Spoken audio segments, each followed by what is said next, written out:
পুটকির মা দিদি, দিদির মা পুটকি।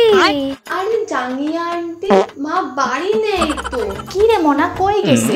মা তো দ্বিতীয় বাবার সাথে ঘুরতে গেছে। কোন বেলায় আইবো? আসবে যখন মার মন চাই। ঠিক আছে, অপেক্ষাই করি।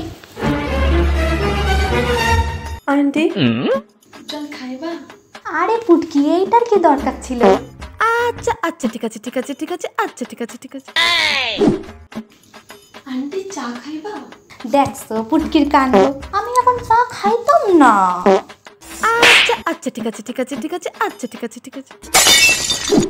শোনো মনা, তোমার মা দ্বিতীয় বাবার সাথে ঘুরতে গেছে না তৃতীয় বাবার সাথে ঘুরতে গেছে সে আমার ভালো করেই জানা হয়ে গেছে। তোমার মা আর আজকে আসবে না, তো তোমাকে আমি কিছু টাকা দিয়ে যাচ্ছি, এই নাও খাবার কিনে খেও। জাঙ্গিয়া আন্টি, এইসবের কি দরকার ছিল? আচ্ছা আচ্ছা ঠিক আছে ঠিক আছে ঠিক আছে আচ্ছা ঠিক আছে ঠিক আছে।